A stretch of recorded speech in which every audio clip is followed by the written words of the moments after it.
Faslun furudul wudu'i sittatun. Al-awwalu an-niyatu, al-thani ghaslul wajhi, al-thalithu ghaslul yadaini ma'al mirfaqaini, al-rabi'u mashu syai'in min ar-ra'si, al-khamisu ghaslul rijlaini ma'al ka'bain, al-sadisu at-tartibu. Faslun fasal furudul wudu'i, fardu-fardunya wudu itu sittatun, ada 6. Al-awwal yang pertama niat.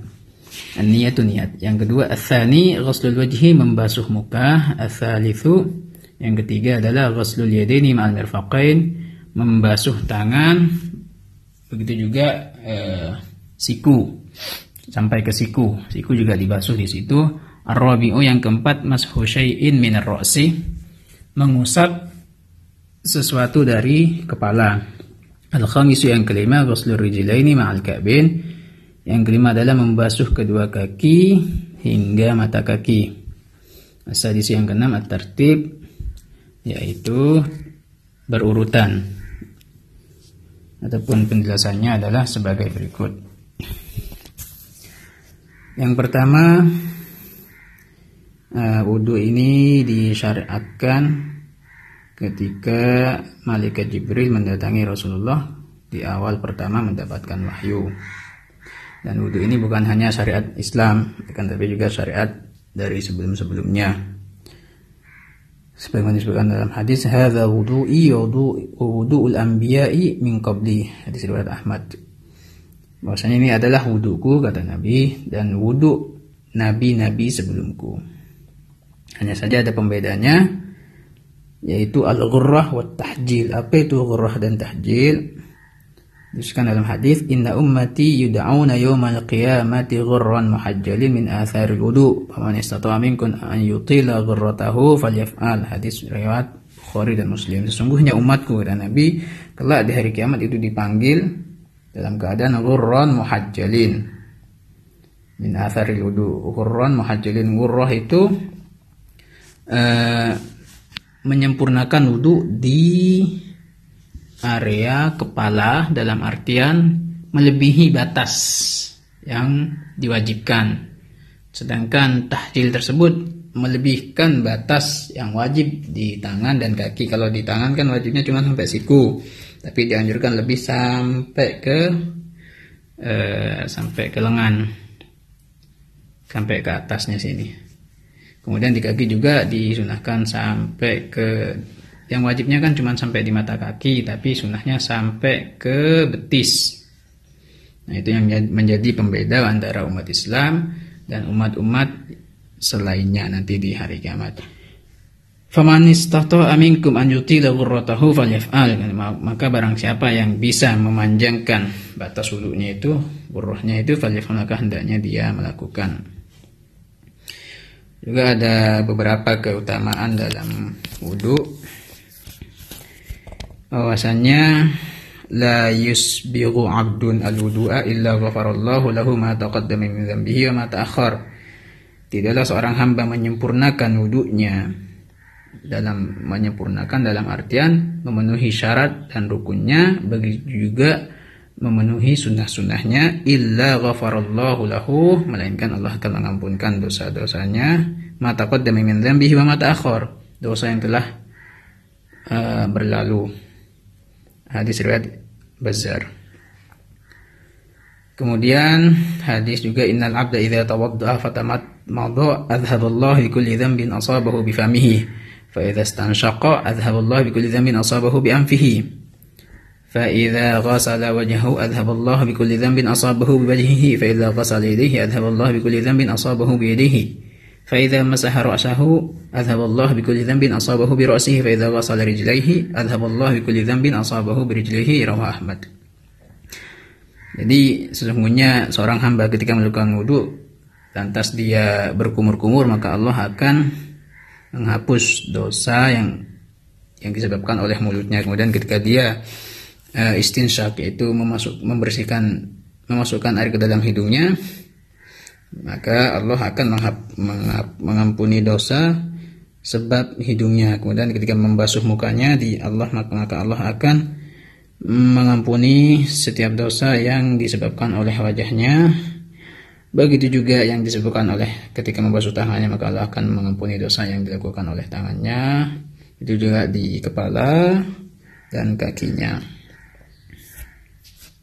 Disunahkan juga untuk istidamah dalam wudhu. Istidamah dan artikan selalu menjaga diri dalam keadaan wudhu. Karena salah satu keutamanya itu sebagaimana disebutkan dalam hadis Anas, Nabi SAW bersabda, "Ya bunayya in istata'ta an takuna abadan ala wudu'in faf'al fa inna malakal maut idza qabida ruhal 'abdi ala wudu'in kataba lahu syahadah." Wahai anakku, jika engkau mampu untuk menjaga dalam keadaan wudu selamanya, faf'al, maka lakukan. Kenapa? Karena sungguhnya malaikat maut ketika mencabut seorang hamba sedangkan dia dalam keadaan wudu, maka dia dicatat sebagai orang yang syahid. Begitu juga wudu ini juga meringankan atau memudahkan sakaratul maut. Baiklah, itu sekilas tentang masalah keutamaan wudu. Kemudian fardu wudu. Di sini kenapa musannif tidak mengatakan rukun? Beda halnya dengan sholat. Beda halnya kalau rukun itu pekerjaannya tidak bisa dipisah-pisah, tapi harus satu kesatuan. Sedangkan wudhu pekerjaannya bisa dipisah. Contoh, kita bisa basuh wudhu di WC kemudian basuh tangannya di luar WC, itu boleh secara terpisah, tidak harus secara bersamaan. Bedanya dengan sholat. Sholat harus dilakukan secara satu kesatuan dari takbiratul ihram sampai salam. Bahkan disebutnya rukun. Tapi di sini sebutnya adalah fardu. Kemudian yang pertama, furudul wudu sittah. Fardunya wudu itu ada 6. Yang pertama adalah niat. Niat itu qasdu syai'i muqtarinan bi fi'lihi. Memaksudkan sesuatu bersamaan dengan pekerjaannya. Jadi yang namanya niat itu harus bersamaan dengan apa yang kita lakukan. Tapi kalau tidak bersamaan itu namanya azam. Jadi yang namanya niat di sini ketika kita ingin wudu, maka hendaknya niat itu harus ketika membasuh muka, awal membasuh muka. Tempatnya di mana niat-niat itu? Tempatnya di hati. Jadi ketika kita membasuh muka, langsung menghadirkan niat di dalam hati, nawaitul wudu'ah li raf'il hadatsil asghari lillahi ta'ala, atau cukup nawaitul wudu'ah, saya niat wudu untuk mengangkat hadas, itu sudah cukup. Adapun at-talaffuz bin niyah, melafalkan niat di lisan, itu sunnah. Tujuannya untuk membantu menghadirkan niat di dalam hati. Itu yang pertama. Yang kedua adalah ghuslul wajhi, membasuh kepala, membasuh muka, maaf ya. Di sini ada yang perlu diperhatikan, kata ghuslul wajhi, membasuh. Dalam artian membasuh itu harus ada air yang mengalir di permukaan kulit. Kalau sekedar mengusap itu tidak sah. Beberapa waktu lalu saya melihat ada di YouTube itu tutorial wudhu dengan salju.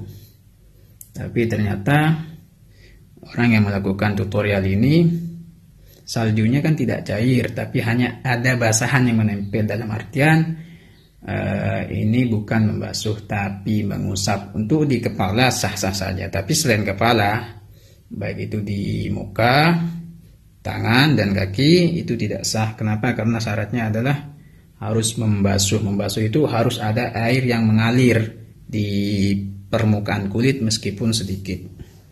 Mungkin teman-teman di Korea juga di situ, karena situ banyak banyak salju. Jadi untuk wudhu salju tidak sah kecuali saljunya itu sudah cair meskipun sedikit. Ghuslul wajhi yang kedua itu membasuh muka. Muka itu batasnya adalah dari tempat tumbuhnya rambut di atasnya, di jidat di atas, sampai di muntaqal lihyan, sampai di dagu. Itu panjangnya, sedangkan lebarnya itu dari telinga kanan ke telinga kiri. Telinga nggak masuk bagian wajah ya, tapi memang sunnah untuk dibasuh ketika membasuh wajah. Nah, yang perlu diperhatikan di sini, di muka itu kan ada beberapa bulu-bulu ya. Bagi semua bulu di muka ini wajib dibasuh, baik itu alis, kumis, jenggot, jambang dan lain sebagainya. Kecuali jenggotnya laki-laki yang tebal. Tebal bagaimana kriterianya? Itu ketika tidak nampak dalam percakapan yang dekat warna kulitnya, maka di situ hanya disunahkan untuk disela-selai dengan tangan gitu ya. Tapi kalau jenggotnya itu tipis, maka wajib terkena air semuanya sampai ke kulit-kulitnya. Yang kedua, yang ketiga, ghuslul yadaini ma'al mirfaqain, membasuh kedua tangan sampai ke siku. Nah, siku ini wajib dibasuh. Bagusnya itu membasuhnya dari ujung tangan, dari ujung jemari, kemudian turun sampai ke siku. Adapun kalau dibalik juga boleh, nggak apa-apa. Dan sunahnya di airnya itu diteruskan sampai ke lengan atas, sebagaimana disebutkan di awal, itu masalah tahjil. Kemudian yang keempat, mashu syai'in minar ra'sih, membasuh sesuatu bagian dari kepala, walaupun cuman satu rambut. Yang penting rambut tersebut masih ada di batas kepala, tidak keluar dari batas kepala. Ini yang mengusap ya, yang keempat ini. Nah, ini satu-satunya rukun di anggota wudhu yang wajibnya adalah sekedar diusap. Kemudian tapi sunahnya itu mengusap seluruh kepala, karena sebagian mazhab menyatakan itu wajib, yaitu Imam Malik, sedangkan Imam Abu Hanifah menyatakan seperempat kepala yang wajib diusap. Caranya gimana? Caranya letakkan kedua tangan ini, ibu jari jempolnya ditaruh di pelipis, kemudian ujung-ujung jari di atas, diputar ke belakang, kemudian ditarik lagi ke depan, jadi sehingga rata ke semua kepala. Itu sunnahnya seperti itu. Kemudian al-khamis, yang kelima, ghuslul rijlaini ma'al ka'bain, membasuh kaki hingga ke mata kaki, dan disunnahkan membasuhnya sampai ke betis, bagaimana disebutkan di awal tadi masalah tahjil. Kemudian yang keenam adalah tartib, yaitu urut. Tartib itu mengedepankan satu anggota dari anggota lainnya sesuai urutannya. Kecuali tadi masalah niat, karena niat harus bersamaan dengan membasuh muka ya. Kemudian tartib itu terbagi dua, tartib hakiki dan takdiri. Takbir hakiki itu ya seperti yang awal tadi, membasuh muka kemudian tangan, mengusap kepala kemudian membasuh kaki. Kalau dibolak-balik maka ini tidak sah. Contoh, basuh muka kemudian langsung mengusap kepala kemudian basuh kaki, itu enggak sah. Kemudian ada namanya tertib takdiri, yaitu dikira-kirakan ketika seseorang berendam di kolam kemudian dia niat wudu, maka di situ meskipun kalau dikira-kirakan melakukan wudu normal itu tidak cukup, tapi di sini cukup. Contoh, berendam kurang dari 1 menit, dia berniat wudu, maka di situ sudah sah untuk dianggap wudu. Kemudian ada beberapa sunnah-sunnah dalam wudhu yang perlu diperhatikan, yaitu membaca bismillah sebelum wudhu. Itu juga membasuh kedua telapak tangan, itu dianjurkan sebelum melakukan wudhu, membasuh kedua telapak tangan dan membaca bismillah secara bersamaan. Kemudian juga bersiwak, dan siwak bukan hanya ketika melakukan wudhu, tapi juga ketika hendak melakukan sholat, ketika hendak tidur, ketika bau mulut berubah, ketika hendak membaca ilmu-ilmu syariat. Siwak itu banyak sekali keutamaannya. Andaikan hadis, cuman hadis ini saja yang disebutkan, yaitu hadis yang diriwayatkan oleh Imam Nasai dan Imam Ibn Khuzaimah, As-siwaku matharatun lil fami mardatun lirrabb. Siwak itu membersihkan mulut dan menjadi tempat keridhaan Tuhan. Ada banyak faedahnya, diantaranya juga memudahkan keluarnya ruh. Makanya ketika orang menjelang wafat, ketika datang ajalnya, dia dianjurkan untuk menggunakan siwak karena itu memudahkan. Dan paling utama siwak itu ada 5 martabatnya. Yang pertama dari kayu arok, yang kedua dari pelepah kurma, kemudian yang ketiga dari batang pohon zaitun, yang keempat dari batang pohon atau kayu yang mempunyai bau yang wangi kecuali selasih ataupun kemangi, karena itu dimakruhkan. Kemudian yang kelima dari segala jenis benda apapun yang bentuknya kasar, baik itu dari kayu ataupun bukan.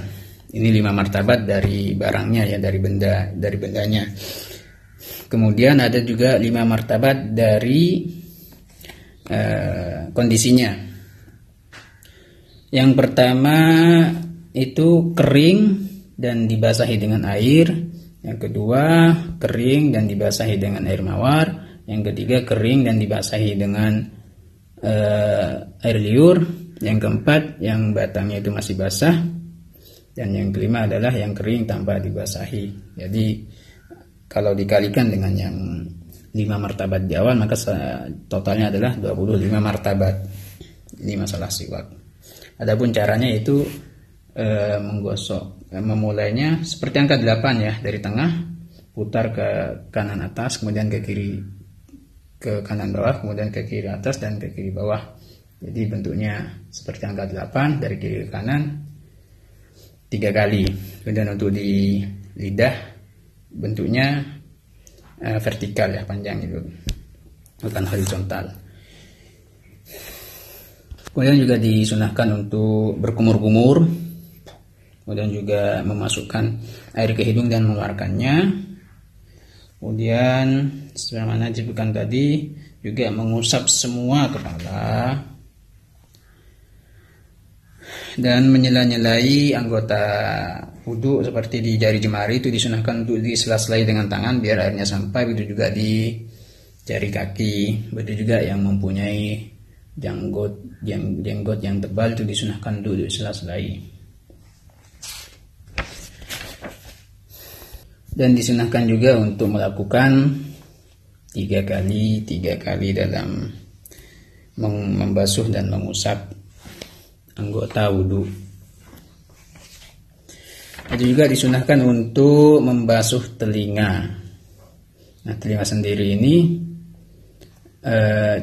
disunahkan dibasuh bersamaan dengan muka, disunahkan diusap bersamaan dengan ketika mengusap kepala, dan disunahkan juga mengusap secara tersendiri setelah mengusap kepala, itu 3 kali. Dalam mazhab Syafi'i, telinga ini bukan bagian dari anggota wudhu, jadi tidak wajib, tapi hukumnya sunnah. Wallahu a'lam bishawab.